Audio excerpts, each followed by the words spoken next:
We're starting at 4:15. All right. Welcome, everybody. Is this loud enough? It's waking you up. Okay, good. All right. Welcome, everybody. Good afternoon. Bienvenidos.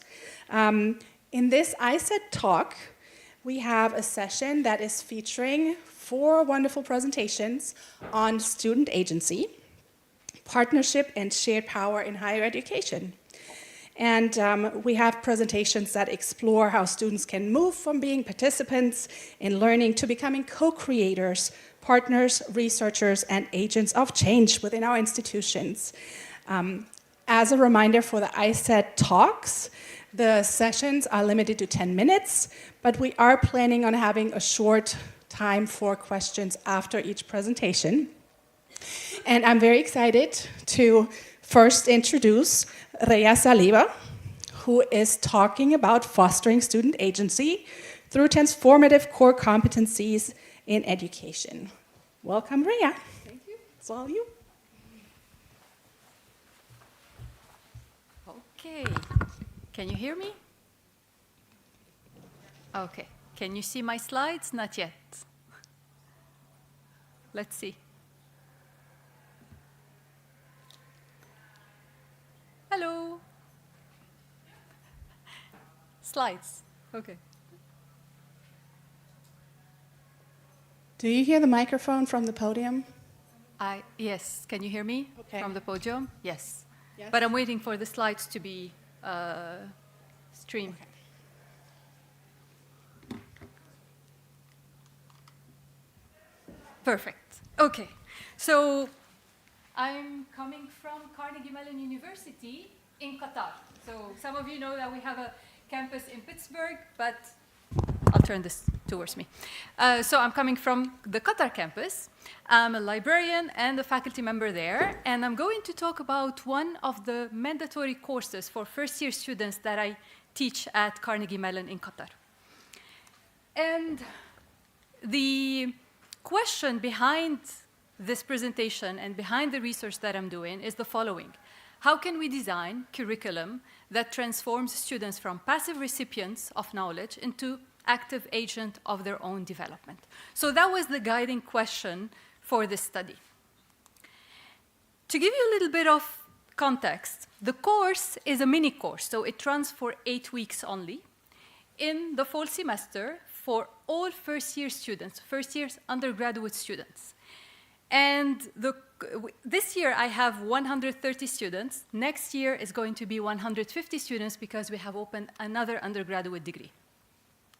So the course covers 4 core competencies: collaboration and teamwork, communication and presentation, information and data literacy, and the intercultural and global literacy, which used to be the GAIB, but we had to change the name. So the whole purpose of this course is to give students some real-world scenarios, to have them reflect on these scenarios, and have some group discussion where they learn about these 4 competencies in a classroom setting. So this course is delivered in Pittsburgh and in Qatar, but in Pittsburgh it's delivered asynchronously, which means it's all modules online, and the students have a timeline to finish these. In Qatar, we decided, since we have only 130 students, we are going to deliver this course face-to-face, and then we will have more engagement from the students. So the idea is that we want to give students a voice. So we want them to be more engaged and more active. We also want to build their metacognitive skills. We want them to become self-efficient. And also, we want to imagine that relationship between us and the students. So this course, beside these 4 core competencies, we also had an AI literacy module that was integrated in the course. And this is the 3rd year I teach this course. So in the first 2 years I taught the course, we had some summative and formative assessment, but I didn't feel that the students were really engaging in thoughtful reflection. It was more of like discuss it with the students sitting next to you. So what I did this year differently is that I introduced something called the connection notebook. And at the end of every session, I have 2 sessions a week. At the end of every session, the last 10 minutes, I use this connection notebook. There's a prompt about any of these 4 topics that we cover, and the student will reflect, will write something. They can doodle, they can write, they can do whatever they want. It's their own book, their own notebook. I don't take it away. And then if anyone would like to share, I'll have them share their thoughts and then see how the other students are going to engage with this. It made a big difference because it felt like there is something that the student need to do at the end of the classroom that is not graded, that is not overviewed by me, and it's just their own thoughts. And the whole idea is to create some connection for them throughout the semester so they can go back to this notebook at the end of the year or maybe in the coming 4 years and see how much they have grew and how much they have learned and how much they have actually transformed. So this study is by no means a quantitative study. It's only a reflection from the student and also my own observation of the course. And we have also a survey where 95 out of the 130 students responded to. So the findings. The most difficult module that the student found when we ran the survey was the information and data literacy. They found it to be the most difficult one. However, they had the highest engagement in it. So they had the lowest confidence, they didn't like it, but when we looked at the activities that they have done and the assessment, they actually had the highest engagement and they learned something out of it. In comparison, the communication and presentation, they rated it as the most useful one. However, there was like a different patterns of confidence when it comes to this one.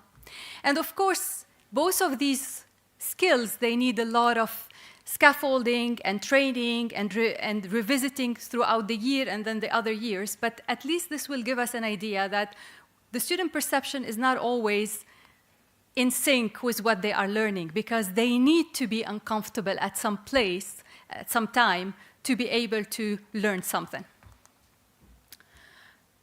So, overall, 50% of the students found the course useful. The other 50 did not. And this is for different reasons. So, first, I want to point out to something that we are a campus in Qatar. So we have a diversity of students, more than 70 nationalities. They are coming from all over the world, from Asia, from Europe, from Africa, from Australia even, from the US.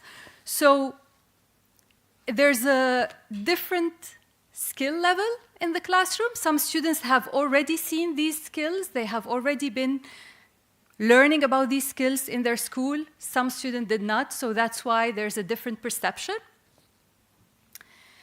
And also it's important to know that possessing a skill doesn't necessarily mean they know when to use it. So that was also a challenging moment for them because, oh, I know this skill, but when we asked them to put it in practice, they didn't really know how or when or which one is the right fit for that exercise. So this also we need to take into consideration. So to make this course more engaging, what I try to do actually is to invite visiting professors or deans to come to talk to the students. So for example, when we talked about the collaboration and leadership skills, I invited the Dean of Student Affairs. And the Dean of Student Affairs gave a presentation to the students, and she actually presented the campus engagement opportunities that we have to help them recognize how their involvement in clubs, in campus initiative, in research also improve their collaboration and leadership skills outside the classroom. For the intercultural literacy, I invited the Dean of Community Excellence also to come to the classroom. And she talked about fostering supportive communities and activities so that it emphasizes the intercultural literacy among our students that are coming from different backgrounds. For the collaboration and teamwork, I invited a faculty member that teaches organizational behavior, and he brought some example from enterprise to show them the importance of these skills in the workplace. For the communication and presentation, I had the writing specialist come. She facilitated part of the module, and she focused on audience analysis, recognizing your audience when you present, how you present the information to a general audience versus an expert one, for example. And as a course instructor myself and technology-enhanced learner expert, I had the chance to put all that together. So I tried to integrate all these together and made sure that the information and data literacy is at the center of their learning, because that's the most important part, in my opinion. And also integrate the AI critical literacy. So we cannot talk now about AI being a standalone. It's embedded in everything we do. So we have to bring that conversation and keep up with it so students don't feel like, oh, we're not allowed to do that, or we can cheat and use it. So we want them to feel like, okay, we're open to the conversation, let's talk about it. How would you use it in this area? How would you use it from this perspective? So we used real-world scenarios for the students. We had group discussion. We had individual reflections that they did on their connection notebook. And we had some case studies also that they had to work in groups to figure out. So what they liked the most was collaboration, then data literacy, then the intercultural literacy aspect, and at the end, the presentation. We didn't have time for the presentation, though. Because it's an 8-week course, we didn't get the chance for students to work on something and then scaffold them until they are able to present it. So that's something that I'm planning to do next time. So the 3 contributions here. What we found from revamping this course is that students' multiple perspectives give us more opportunity to improve the assessment that we've been doing.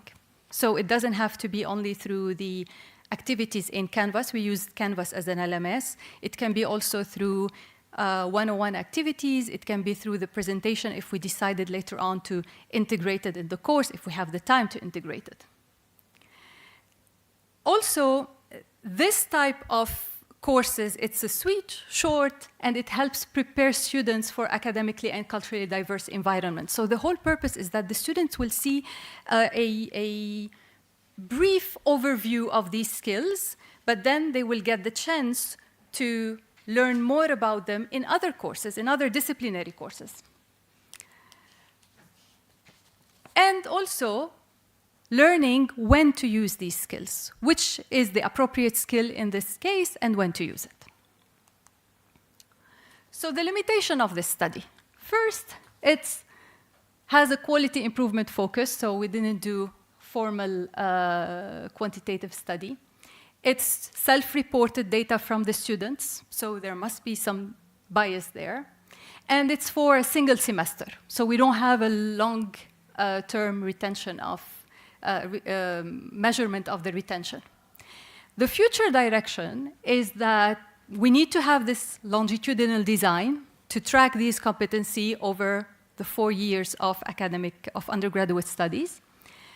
We also need to look at how the cultural context shape these competency and keep them updated. And we also need to have a validated assessment instrument beyond the student self-report. So what we'd like to do in the next iteration of this course is actually to align the curriculum, the assessment, and to make sure that the students' feedback that we receive through the survey is acted upon and, if appropriate, integrated into the course for the fall 2026, which I'm currently working on with my colleagues in Pittsburgh. Thank you. Thank you, Rhea. All right, and we do have a few minutes for questions if any of you would like to ask a follow-up question.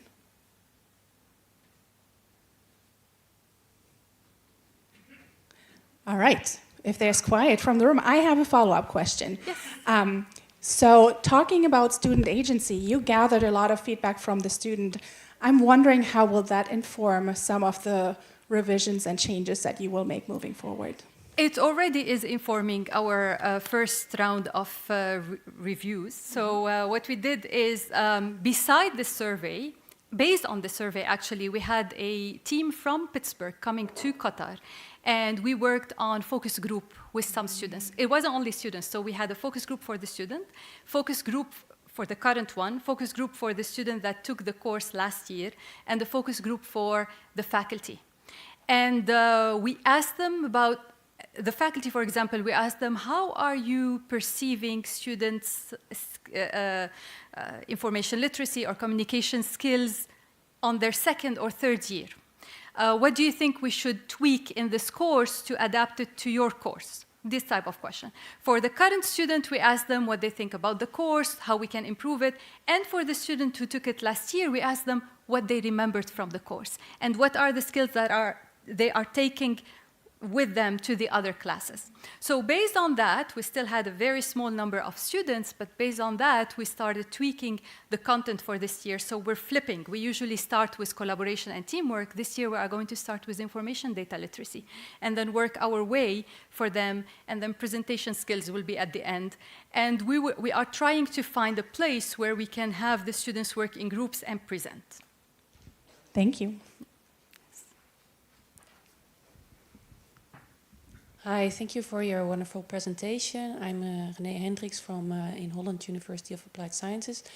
My question is about how you would describe the agency or student agency that you think your students really need to thrive in your university, because in where I work, students have a lot of decision space.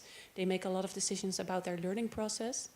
And I was wondering what kind of flexibility or decision space is available to your students in their curriculum. Can you describe that? Yeah, so our students come from outside Qatar, so they are already alone. Most of them are already alone without their families.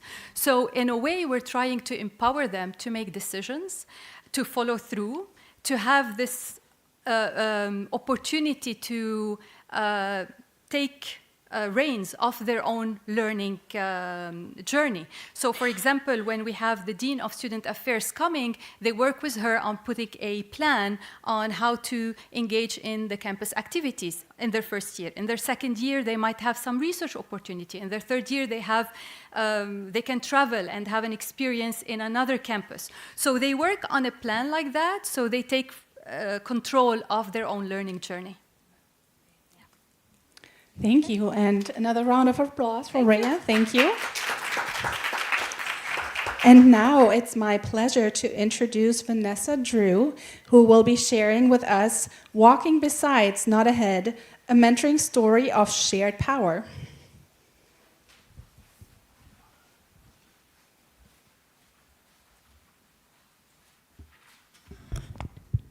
Good afternoon. That's my mom in the audience.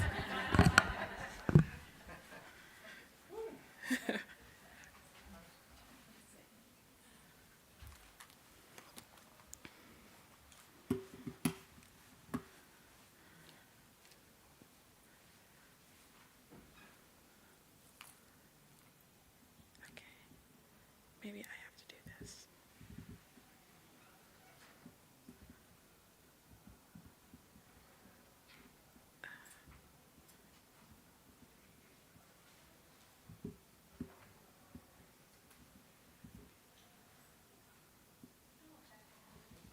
Okay, no worries.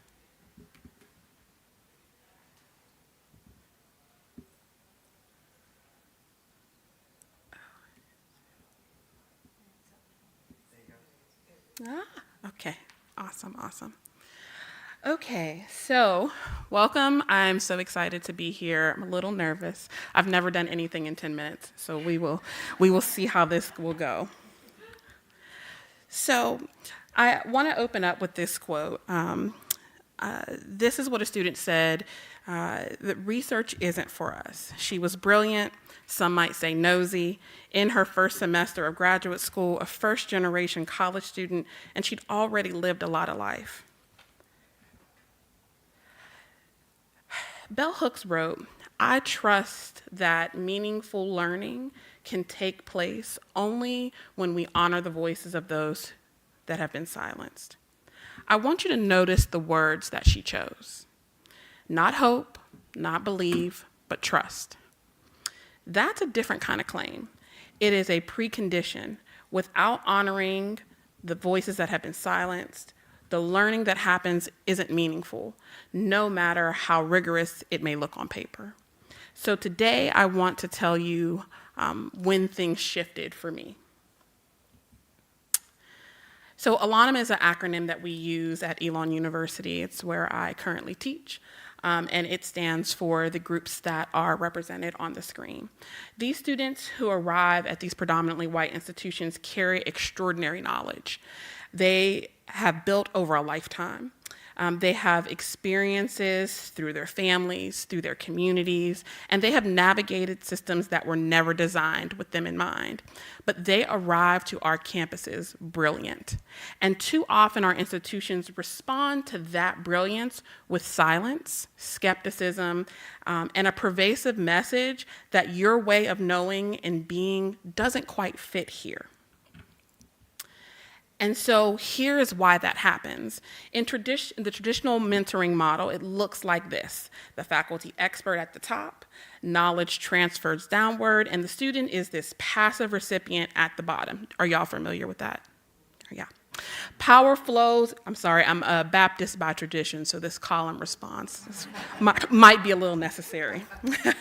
So power flows in one direction, right? This unspoken rule is that you as the student, it's your job to become more like me as the expert. What does this model leave out? If we had in a real class, I would ask you to respond, right? It leaves out the student's cultural knowledge, their embodied understanding of systems that the faculty mentor may have never navigated personally.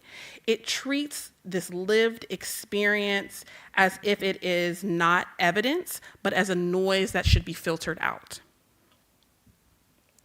And so I began to ask a different question. What if the student already holds knowledge? Not a fragment of it, not an antidote that is to be quoted and then moved past, but actual rigorous field-shifting knowledge. And what if it's not my job to fill a scholarship gap, but to amplify their voices, to amplify that knowledge? And so this question required a real structural shift. I am a trained academic, as all of you are, right? So it's not just a cute value statement on my syllabi, right? It is actually redesigning the way that my research team worked. We refuse the familiar hierarchy where faculty leads and students follow, and instead we co-designed everything together. I mean everything. Right? And so the research, down to the research questions, our B protocols, they wrote them. I hovered a little, right? The student focus group prompts that were drafted by them, even how we imagine the findings and how the findings might shape the institution. And in that very first phase, I began to see something shift. That really became the heartbeat of our whole project. One of my research students looked at me in one of our working sessions and said, I never knew my experience counted as data, right? That sentence shifted my entire understanding of the work that we were doing there. For the first time, they weren't being asked to set their experience aside and to do real research. Their experience was the research. And so equity-informed culturally sustaining mentoring isn't just a feeling, it has become a practice, right? And so I have 5 commitments that I work very hard to live out, not just to endorse, right? The first is to co-design the research. Students don't receive a question written by me, they help to form it. We have shared decision-making, and so power lives within the group and it is shared amongst all of the group members. We centered lived experience, so personal history is in fact data. We rotated leadership, every voice leads, every voice adds, every voice holds value. And we validated cultural knowledge. So identity isn't just bracketed out of rigorous scholarship, it is built with rigorous scholarship in mind because it is in fact the rigor. And so I felt this shift happening. Our research team conducted 10 focus groups. They conducted the focus groups. And the students, the conversations ranged from laughter-filled, because I was able to listen to them to help them transcribe, laughter-filled stories and conversations that left the room. And then there were some really heavy sessions that left the room quiet, and I could feel the tension as my students were doing the focus groups. But students described joy of sitting in class with professors who built intentional community, and then they also described the weight of being tokenized and expected to speak for their entire group, or rendered invisible within their classrooms. And so when it came to time to analyze the data, the students didn't hand me the transcripts to run the analysis. We sat together side by side in my tiny office. I do have a window, and we coded and deduced all of the transcripts, right? And then we debated the interpretations. We questioned our own assumptions. And in this process, something happened that I didn't plan for. I couldn't plan for. After reading the transcripts, students, my research team, a couple of my students on my research team said they heard over and over, one of our themes was students describing themselves as being on display during these discussions about race and ethnicity. And one of my students said, I thought it was just me. And in that sentence, it became a recognition of her personal experience that it was a part of the larger systemic pattern. And this is what scholars call critical consciousness. I left tingling that day. You know, if you've seen students, it's like a buzz that we get when we see them get it, right? And through this data, she wasn't just studying her institution, she was understanding herself. I know that feeling all too well because I remember my own research aha moments. And somewhere in this process, students stopped saying that they were helping with my research study, and they start saying, this is our research team. Also gave me the scholarship tingles. They were naming patterns that faculty rarely glimpse, and they were also being able to talk about microaggressions so routine that they had become, that they were never documented. And so it's important for us to see this. Their lived experience are not anecdotes, they are in fact expertise. So what did they find? That this was a mirror, they became a mirror for the institution. They were able to really cultivate some cool counter narratives that pushed back at this deficit model thinking, and they were able to speak a collective truth that the research wasn't about them, it was for them and with them. And so this helps us to reshape what expertise is, right? What counts as expertise? It helps us to reimagine mentoring relationships and then also shift from transformation to inclusion. And because my time is running out, I really want to get to this slide. I want to make this distinction because it matters more than we admit. Inclusion says you are welcomed here.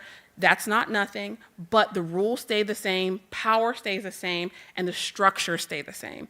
Transformation says something that's a little harder. You can change how we operate, you can change who holds power, and you can change what counts as knowledge. And that's one thing that my students walked away from. So, what I would like for you to carry away from this: mentoring is an act of power. Use it deliberately, give it away freely. Your students don't need you to speak for them, they need you to make room for them. Equity requires structural change, not just good intentions. And 4, we need to walk beside our students, not ahead of them. And so I'm going to skip this slide. The student who once believed that research wasn't for her stands before you today. My expertise with my research mentor is the reason that I believe in the power of student autonomy and intellectual liberation. My mentors walked beside me to get here in beautiful Salamanca today. I learned more from walking beside my students than I ever could have learned by leading them. Bell Hooks once wrote, "The heart of education is the process of becoming." This project was a story of students becoming scholars and hopefully an institution, a university, becoming more just, slowly but getting there. So thank you. Thank you. And we might have time for one question. Sorry, I told y'all 10 minutes was not a strong suit. Love that. Okay, I'm happy. How to make my question concise? Not my strength either. Okay, so stop babbling. Okay, I really loved your approach and how you described the journey that you and the students took together. And I was thinking about since you were starting off with that power model that implicates that power is something that is one-sided, but in a lot of cultural studies, they say that power is more like a relationship. Yeah, so it's not you give power to someone has the power, and you get it back, but it's always some kind of a negotiation. And I was wondering whether or not possibly you had the chance to discuss these kind of shifts or these kind of negotiating experiences with them during your mentorship. I know I'm wondering what you're thinking about that. I did not name it, but what I did was I turned them loose. So, for example, they were initially asking for permission a lot. And I was like, okay, well, what do you think we should do? How would you handle this? We ran several groups in Spanish for our Spanish-speaking students. And that was their idea because I was just giving them permission. Like, let's throw this all on the board and see what would work. What do you think would work? And so it was really giving them permission and sitting in space together, not me lecturing to them, me sitting with them. You would be amazed at how just sitting in a circle shifts the unspoken dynamic. And so I think and then I fed them a lot, right? And so I think just me having this kind of physical space with them, but also giving them permission to try things, I think neutralize some of that hierarchy. Thank you again, Vanessa. Thank you so much. And our next presentation is a pre-recorded video titled Stimulating Agency Through Co-Creation Using the Enabling Students as Partners Framework. And the authors of this presentation are Nurun Nahar, Nikia Chance, Power Bride Williams, and whenever it's ready, we will see it on the screen.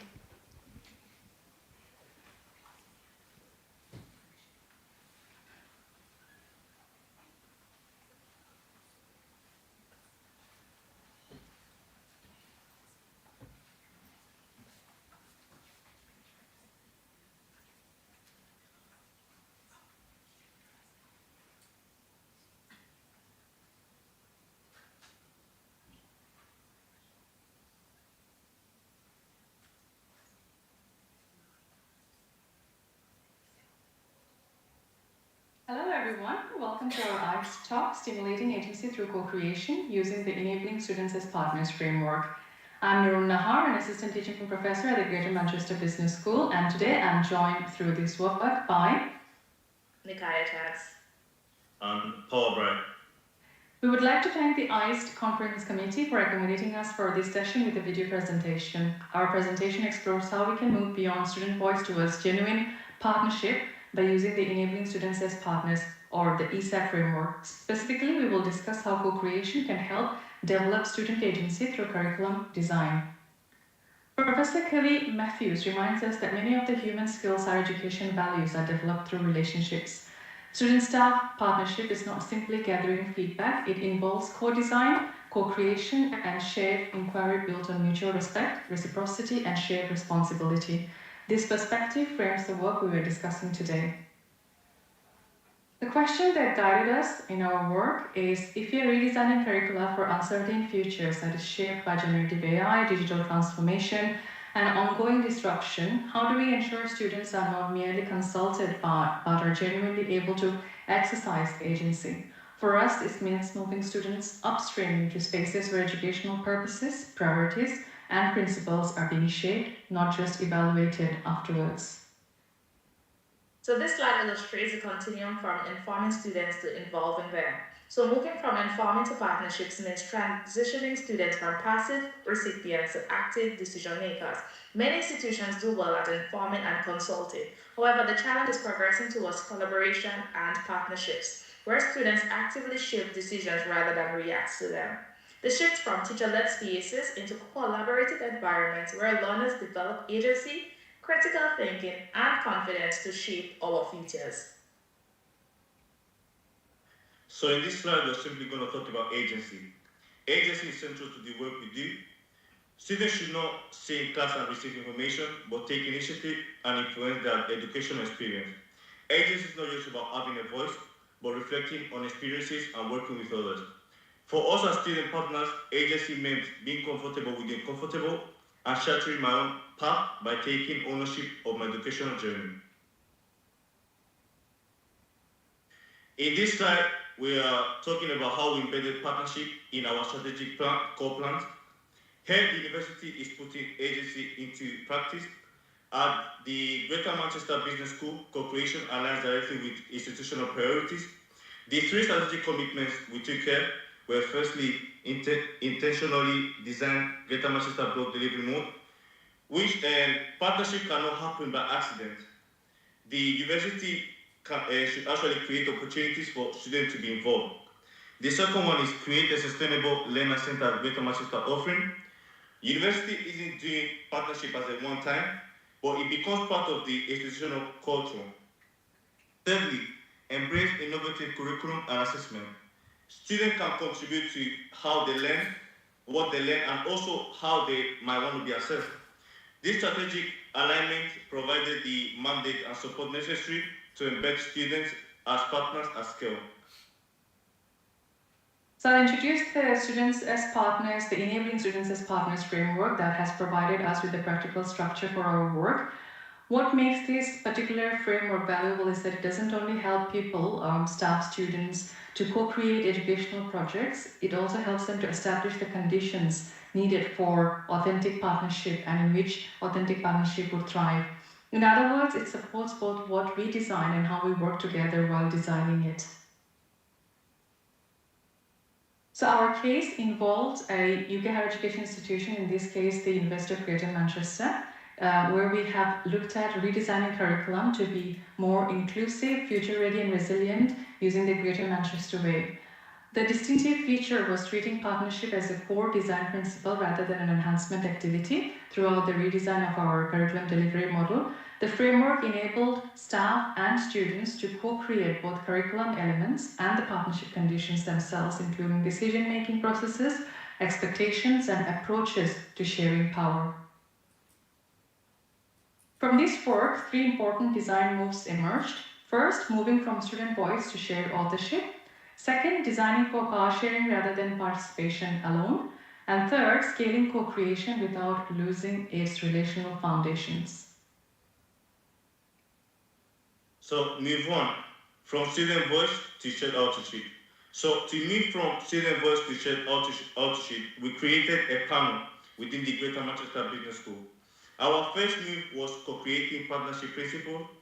Drawing on Haley, Flint, and Harrington, we work with students and staff to establish shared principles. As we can see on the right-hand side, there is an image illustrating the pillars of partnership we created to guide what decisions we're going to make, and to also share responsibilities, and to also know whose expertise would be valued.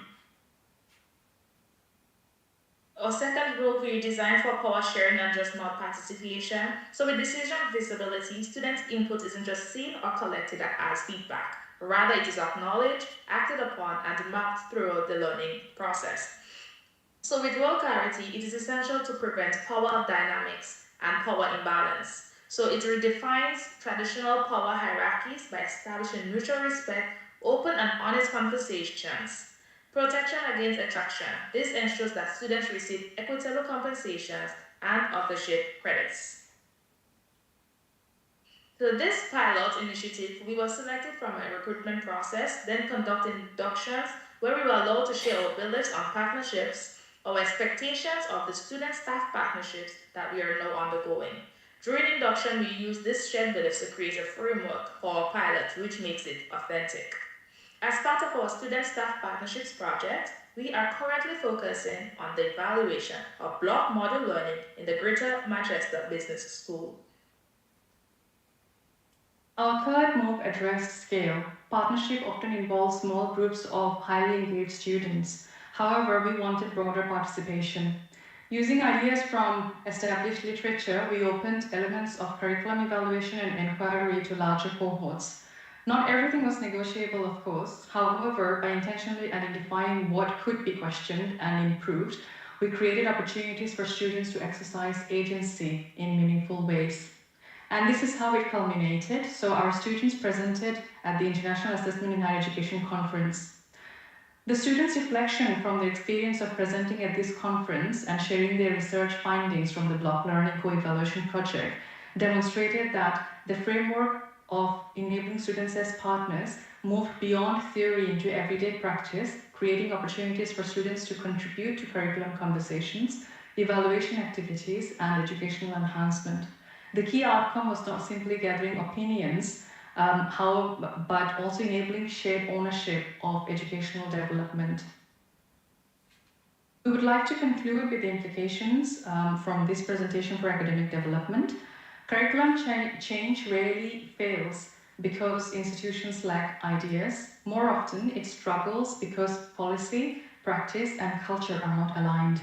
Partnership, when designed as genuine power sharing, can become the thread that connects those levels as well as brings together wider stakeholders who should be part of that conversation. From this perspective, agency is not an accidental byproduct of education. It becomes something intentionally designed into institutional systems and curriculum processes. And we would love to leave you guys with a question here today. And the question is, what would you say agency actually means to you in your institutions, in our institutions, and how do we move partnership from inspiring rhetoric to sustainable curriculum architecture? Thank you very much for listening to our presentation. We hope it sparks some curiosity in you to explore more about our Enabling Students as Partners framework and perhaps integrating it within your own practices across various institutions. Thank you.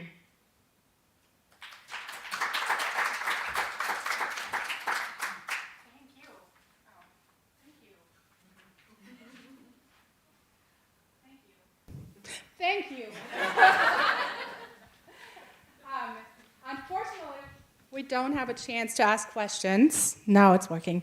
We don't have a chance to ask questions. So with a lot of pleasure, it is my pleasure to introduce our final, last but not least, group of presenters to talk about creating cultures of student-staff partnerships to reimagine student education. And this is James Ford and Lucy Mason.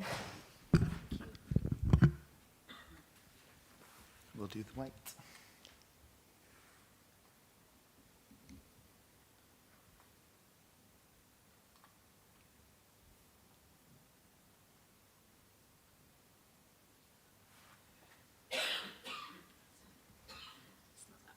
And we'll get started as soon as the slides are up.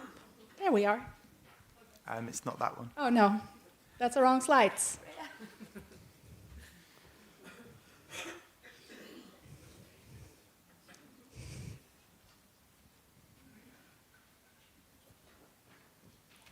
Yes, that's the one.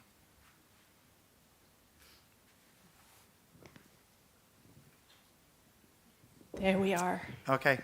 Okay, good afternoon, everyone. Thanks for bearing with us late in the day.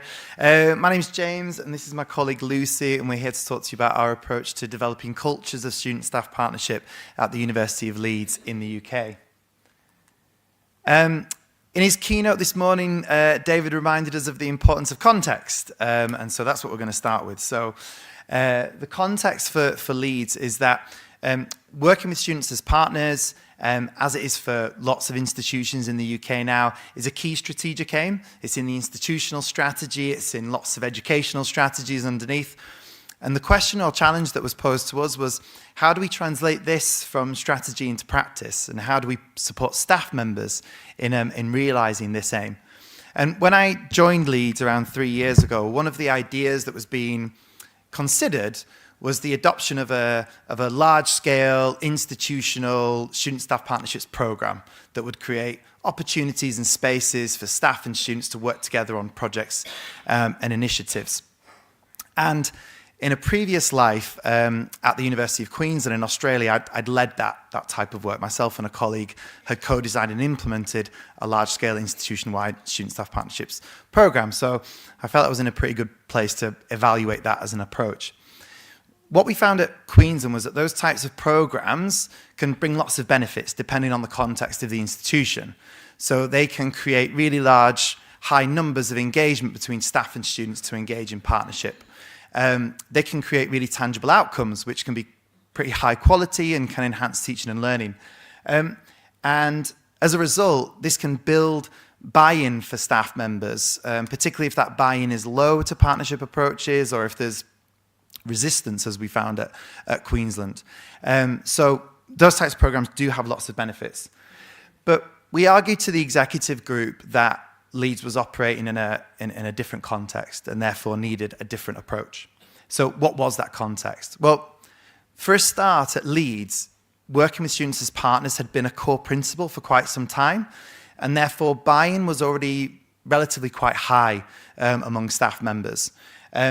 And as a result, what we saw cross-institutionally and particularly at faculty levels was that there was already quite a lot of work going on in that students as partners space. So in terms of student voice platforms, there had been quite a lot of forums and mechanisms for students to provide feedback and insights across the institution.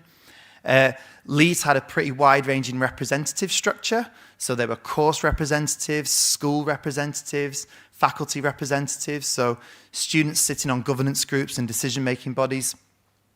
And also across the institution, there were quite a lot of projects and initiatives where staff and students were trying to work with one another.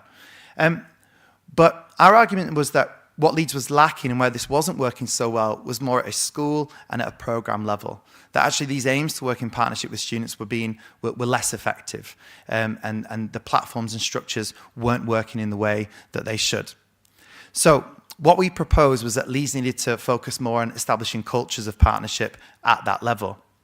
And so what that would mean in practice is evaluating the different platforms and structures that they had for staff and students working in partnership with one another, to consider where improvements could be made, possibly redesigning where needed.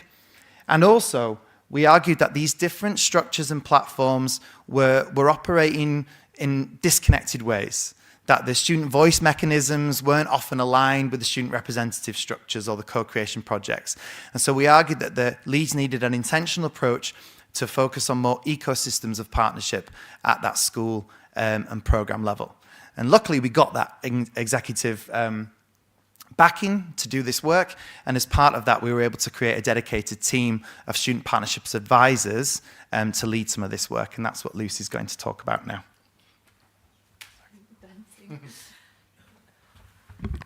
So yes, I'm going to tell you a little bit more about practically what that work looks like for us at Leeds. So we are academic developers, but we're academic developers that focus purely on student partnership as an approach. So we are a very small team. There's 4 of us, 3 full-time partnership advisors, and myself that leads the team. We are institutional, so we're not faculty-based, and we have an open offer to any academic in the university who wants to explore this area of partnership with a third space professional. We don't have student partners in our team. What we do is we work with the staff to think about why they want to recruit students, what kinds of students they want to hear from, and we support them to recruit those students locally using their own channels. So we might use notice boards, or if they have an Instagram, but we kind of work with the staff to think about students in their community rather than providing them with students from a central pool. We do help with that though, and we do have a small budget for catering. Vanessa said how important feeding students is. We support with room bookings, we take some of the admin load out of partnership, and we reward students with a gift pay. It's like a flexible voucher for attending. We don't pay them, but we give them a gift voucher that they can spend in different ways. We then work with that staff member on whatever that issue is that they've brought with us. So a staff member might come to us and say, I really want to look at this module with students, but I don't know how. Or they might come and say to us, the relationship between staff and students is broken down in our schools and we don't know where to start. So this is really bespoke. We'll then think about what that issue is with the staff member and how we can start planning partnership into what they're already doing. So we really try and build this into things that already happen at Leeds, because as James said, we're doing a lot with our students. It just needs kind of connecting up and doing well. And that's what the advisors really help the staff to do. So we've heard from Vanessa and Rhea, who clearly are partnership experts as academics, but a lot of academics aren't, and maybe don't know how to set up a student-centred space really well for people to feel safe there. And that's what the advisors would support with the design, with the delivery, and then we hand that responsibility gradually over to staff. So if you like, it's staff development on the job. Through the partnership project, we're leaving that school with enhanced partnership capability from where we found them. But we're also supporting the students. Because we stay involved in these partnership projects, we're there to challenge the power imbalance as it crops up. We really believe that it's not enough to just say that at the beginning. People tend to revert back into these comfortable places that we unfortunately have in education. So the advisors are there to ask difficult questions of the academics, to propose different methodologies that might support, and really make sure that the students have a good experience in partnership as we work to embed this at Leeds. The final thing to say is that this is open-ended support for academics, so it's not like you get 6 hours with an advisor and then we kick you out. That is a nightmare for a team leader perspective. But this is all about agency, this conference, and what we've done is give the advisors the agency to decide when their academic and that context is ready to lead this work without them, or when they want to start stepping back into a more 6-month check-in sort of relationship to see how things are going. So we've intentionally left it very open-ended to support this transition to what we hope is sustained practice rather than partnership as a one-off instance in a programme or school. So this is just one example from... Oh, God, James will kill me if I don't say this. Hang on. This is a framework that we've put together for student-staff partnership from our learnings this year. Yeah, we've put so much work into this, so please do follow up with the slides afterwards. We're really, really proud of it. Sorry, James. I'll let people scan that quickly. Get in trouble with my boss live on stage. Great. Yeah, and if anyone does use that framework, it's very new. We'd love to hear people's thoughts on that, but we're just trying to make partnership a lot more concrete for our staff. So a case study. One of the things that we do is we really try and get as many student voices into a space as possible so that people aren't feeling that pressure of representation that Vanessa spoke about, but also to add more oomph to the partnership visibility. So as you can see here, this is really busy room full of students that are giving their time actually to shape a program that doesn't even exist yet. So they're helping partnership for a brand new master's program that was being launched. And what we saw through this is a case study that the academics themselves wrote. You can read their words about working with us and working with partnership, is they went from being partnership skeptic. We don't really see how our students could help us at this stage. We've not really taught it yet. To being partnership advocates and saying, we're now going to design everything with student voices, and we've learned so much about how we do this. So that's that shift in practice that we're really hoping to enact with this work. Thanks, Lucy. So yeah, I think just to leave with a couple of kind of takeaway message is stuff that we found in the work over the last couple of years. So as I said at the beginning, it was intentional not to implement a kind of large-scale project-based approach to partnership. That isn't to say that that doesn't have value. It really does. But if your institution is operating in a context like Leeds, we've seen some real value to this approach. So first of all, thinking about those cultures and working on developing those cultures can help to embed partnership as a way of thinking and doing, rather than that kind of one-off moment of partnership that sometimes a project can be. I think we've all seen that institutions. 3 years later, people are still talking about this one project that they did with students, and that was fine at the time, but what's happened since? Lucy talks a lot about bridging the knowledge doing gap with partnership, and that's what this work really tries to do. Is people might see the value, they might understand the methodology, but it's always that question that we often get a lot as educational developers, right? But how do I actually do this? This approach helps you to address that with people.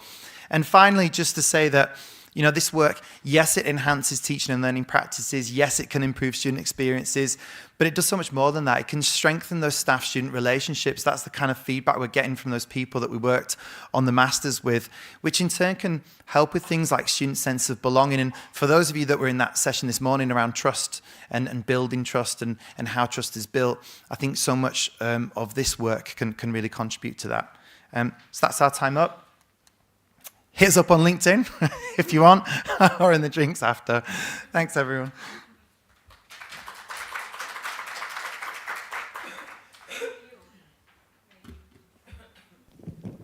Thank you. All right, we do have 3 minutes for questions, right on time. So does anybody have questions for James or Lucy, or both?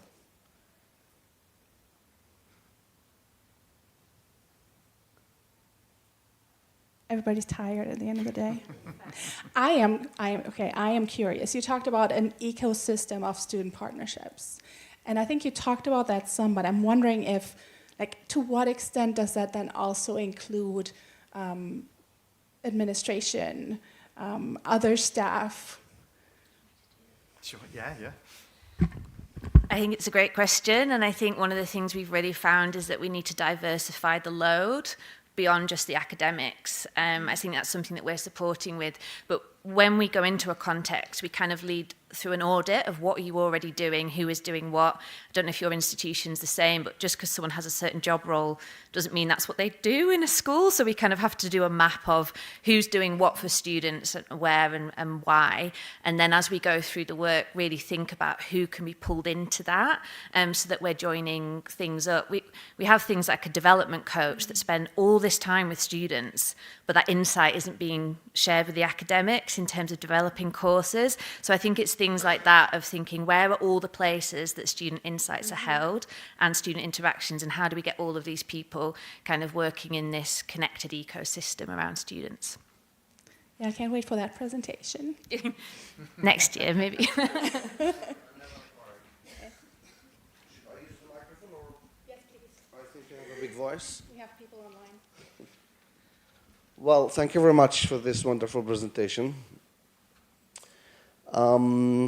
We understand that partnering with students is important. However, it's very challenging, right? Especially with those whom we think of as colleagues. Sometimes they are somehow forced to take courses that might lead to further pedagogical competence. It's a compulsory course in some contexts. But the question is, when we think of students, let's say students, and then we try to make some partnership with them, we understand that there is a gap when it comes to expertise and knowledge, right? How this can be faced by both students who understand that there is a lack of somehow expertise and their voices is somehow lowered, I guess, and those who have much expertise and then they would like to give these students a chance to voice themselves and voice their ideas and so on. Mm-hmm. So this gap is very difficult when it comes to practice. Still working? Is it clear, or should I go further and further? I think I understand the question. So I think my response to that would be a couple of things. I remember at a university I worked at a while ago, the president of the academic board asked us this question, right? It was about, what are universities here for, right? It was this deliberately provocative question. And his answer to it, that always stuck with me, was we create opportunities. He said, we create opportunities for students to learn. We create opportunities for students to succeed. And I think our approach to partnership work is similar. I think it's about creating the opportunities. I don't think you certainly can't, or I wouldn't recommend frog march. I know you weren't advocating for this, but it's not about forcing students into a room, particularly students who don't feel confident. I think it's two things. I think it's about creating the opportunities and making those spaces feel open and welcome to all students. But then at the same time, I think you have to have that student support to develop that confidence for those voices to be heard, to be amplified. I loved Vanessa's framing earlier, the bell hooks quote around silencing voices, right? In the UK, we talk so much about underrepresented students. It's such a crappy term, underrepresented students, because it inadvertently suggests that students have some agency in that lack of representation. Whereas I love the silencing framing because it's about those systemic, those structures, those processes that stop that. So I think there's an institutional responsibility to not have those processes. There's a responsibility to support students to amplify those voices. And there's an agency for academic developers to create those opportunities. Thank you very much. James, Lucy, Vanessa, Rhea, thank you all. And on behalf of the presenters, I encourage you to keep asking them questions even after the session. And yeah, thank you all.